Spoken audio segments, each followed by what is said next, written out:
Good afternoon, Andy. Thank you for coming on. This is for the Graduate School of Sport and Professional Practice blog. Would you like to give the viewers just a little bit of an overview of yourself and your current role? Yeah, thanks for having me on, Liam. So I'm currently the head of sports science at Bristol City Football Club. I guess my background is obviously not from over here. I moved over from Ireland about 6 years ago for an internship with Birmingham City. So I started in the academy there as a sports science intern and kind of climbed the ranks over there between sports science and strength and conditioning roles before moving into the first team. So I was with the first team as a physical performance coach for I think it was just over nearly 4 seasons, before moving on to Bristol City last November. So just coming up to a year in the role now. And yeah, really enjoying it, and obviously doing a professional doctorate at the moment with yourself and Barry as well. So I think I enrolled in that nearly 4 years ago now. Um, but yeah, so that's been a big part of how I've gotten to where I am now, and yeah, enjoying the whole process really. Oh no, that's brilliant, Andy. And I think that's actually flew by, right? Because I remember me and you having the conversations this time last year about you moving to Bristol, and that's actually gone really quick in my Yeah, head. So it just does show how much time flies, right? yeah, definitely. So yeah, you mentioned then you're on your professional doctorate here at the university. Can you explain a little bit more around that and sort of maybe the processes that made you want to come on to the professional doctorate, and then maybe how your project formed, really? Yeah, so I guess conversations started with Barry, like I said, back when I was in the academy at Birmingham. Um, and I had gotten to a stage where I felt like I was ready to kind of progress in my education. I always thought after doing a master's that I wanted to do a doctorate at some point, and just felt that the time was right. So had a look around at various courses around the country, really, and to be honest, after speaking with Barry, I kind of knew that University of Birmingham was the one to go with, really, and yeah, just the way Barry made me think and stuff was yeah, something I hadn't experienced before, and I think you can attest to that as well. So that was kind of, well, I guess the reason I wanted to do a doctorate then was again, I think the industry has changed a lot over the last 5, 10 years, where a master's isn't something that is unique anymore.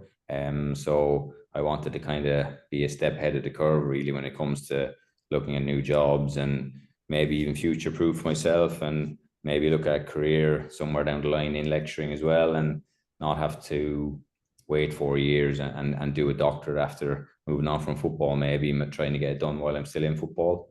Um, Thought I would have more time working in an academy to be able to do a doctorate. And lo and behold, I quickly moved on to the first team, and that kind of went out the window. So hence I'm still here 4 years later. But yeah, my studies, they've transitioned over the years. So initially when I was working in the academy, Barry and I spoke about looking at the transition between academy and first team, and what it takes to progress from an academy up to a first team, and what those physical demands will be. But like I said, I kind of moved roles pretty quickly after enrolling on the doctorate. So my studies changed. My new role at Birmingham, whilst working with the first team, was heavily involved in rehabs and return to play. So thought that that was probably a better avenue to go down. So we ended up looking at the decision-making processes involved in a rehab. Whilst I was at Birmingham, I just felt that rehabs were handled very differently on case to case and individual to individual. And I just wanted to understand that process a little bit better, why certain decisions were made, and how certain decisions got made, really. So that was the what we ended up going down, really. Yeah. No, that's good. And you mentioned there like sort of why different processes were brought out, right, and why different processes were used. Now you've got the results of that, and I know from me working with you, we got the results right when sort of the time when you were leaving Birmingham and moving to Bristol. Mm-hmm. But how have you sort of like understood that research, right, and applied it to your new role as the head of sports science at Bristol City? Yeah, it's a good question, to be fair, and it's not easy. But what we did, along with some other experts in the field, if you remember, we created a checklist as to what we felt was important. So at the onset of every injury, we felt that certain things should be done throughout the injury, from the day they're injured until they reintegrate back into training, until they play their first game, and even like 4 to 6 weeks after that. And essentially there was 6 stages with what we felt was important criteria for each stage. And essentially I've kind of taken that with me, and we now try to implement that here at Bristol, where we look at injuries and the decisions made around the various stages, and try and ensure that best practice is carried out, because there's always different things going on, whether it's a player who has been out for 6 weeks or 6 days. There's different time constraints. Management might want them back sooner than what we envisaged. They may be progressing quicker than what we envisaged. So we still have that framework to always go back to. But yeah, the processes are definitely in place that kind of try to allow us to make better decisions throughout the entire process. No, it's really interesting, and it's good that you've managed to do that, right? As you've taken the data from one club and then implemented it with another, I guess, to try to do what your view is of best practice. Yeah, exactly. And like I said, it's not always easy, and there's times where it may not happen as best as we want it to. But I think it's the good thing that I think our department agrees on is having a process. There's times where processes weren't in place, and things didn't flow as well as what they seem to be doing now. So yeah, it definitely helps, and it's great, like you said, that we could take it from my previous research and implement it here. No, brilliant, brilliant. And I guess sort of like you're in this stage now where we are looking at like what the next steps are for that. So how is your research now moving forward? Now effectively you have changed even job roles and clubs. Yeah, yeah. So this has been a discussion we've had for quite a while now, it feels. But as you said, because not only have I changed clubs, I've also changed job roles. So my role isn't so much working with individuals and rehabs, it's working with the entire squad. So as head of sports science, responsible for the loading and the monitoring of the squad, really. So that's kind of the route we're going to go down next, I think. Obviously the first study I looked at like processes and the planning of a rehab, so trying to do something similar just with on the squad base level. So what is the process used to plan training sessions is potentially what we're going to look at, and just seeing if there's a process in place, or if not, then should there be one, and how can we maybe make that a better practice, I guess. Yeah. No, it's really good. And I guess like just as a broad overview, Andy, like your thesis has took different turns throughout it, right? Through for whatever given reason, whether you changing roles in the same club or moving clubs and changing roles as well. Like what was how was the professional doctorate really like opened your eyes to sort of this whole the doctorate process essentially here at Birmingham?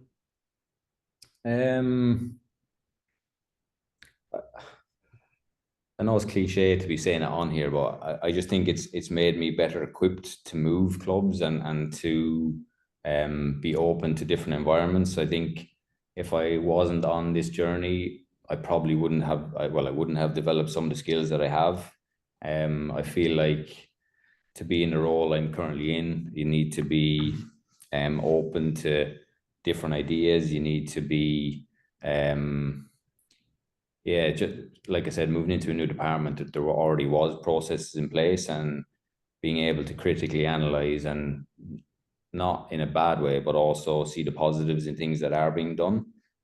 So I think those skills are ones I developed on the doctorate, and are ones that I actually strive to use every day. I strive to weigh up what's good and what's bad, and try and use those things to make better decisions on a daily basis, because with my role we do have to make decisions on as to who trains and how much they train, and yeah, there's quite a lot of decisions to be made on a day-to-day basis. And I think from my experiences and from what I've learned so far, I feel I'm better equipped and I've got more tools to be able to do that effectively. No, that's brilliant. Now, I guess like probably a two questions here, but I think you might not be able to answer it in the same question.